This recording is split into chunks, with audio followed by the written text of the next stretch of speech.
Le repas chez Simon, qui n'est présent que chez Luc, rappelle l'onction à Béthanie, présente elle chez Marc, Matthieu et Jean, mais avec une différence majeure. Alors que Jean livre le nom de celle qui fait l'onction, Marie de Béthanie, la sœur de Marthe et de Lazare, qui n'est certainement pas une femme de mauvaise vie, Luc la désigne comme pécheresse. On voit ici le moment le plus frappant de l'épisode. La pécheresse est avancée dans la salle à manger du pharisien Simon, qui a invité Jésus et ses disciples. Fidèle à la tradition d'anachronisme de son époque, le peintre la représente comme une belle salle carrelée, à poutres apparentes, qui ouvre sur une campagne verdoyante, qui ressemble plus à la ville flamande de Louvain, où il habite, qu'aux collines arides de Galilée. La femme vient de verser un parfum de grand prix sur les pieds de Jésus et n'a pas encore eu le temps de reboucher le beau récipient d'albâtre qui le contenait. Elle est tout occupée à essuyer le liquide avec ses cheveux. Jésus la regarde avec tendresse et prépare le discours qu'il va tenir aux autres.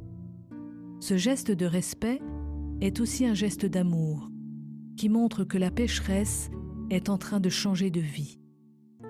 Le fait qu'elle ait choisi de rompre tous les usages en se montrant tête nue et en interrompant la ritualité d'un repas d'hommes montre bien qu'elle a décidé de donner un caractère public à cette conversion.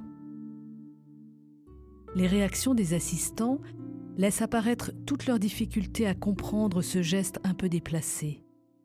Simon, à gauche, fait l'intéressé, mais son corps le trahit.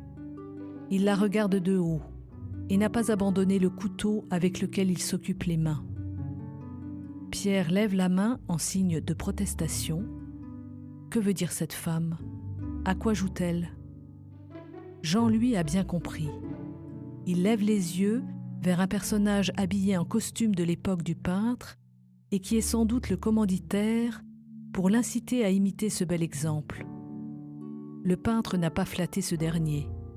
Il a un air un peu buté et semble ne s'intéresser ni au geste de l'apôtre, ni même à celui de la femme. Il regarde avec des yeux absents ce qui se passe dehors. Conformément à la tradition de l'époque, le repas est vu de manière symbolique. Des cruches à vin et des pains évoquent la messe et l'Eucharistie.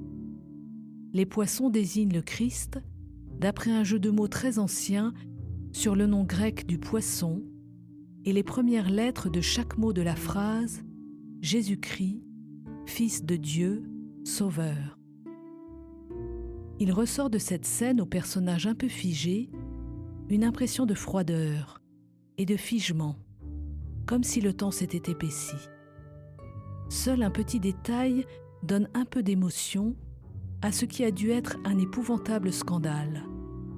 Aux deux bouts de la table, la nappe immaculée, impeccablement repassée, est froissée, pour bien nous faire comprendre que la femme et Jésus viennent de bousculer l'ordre établi.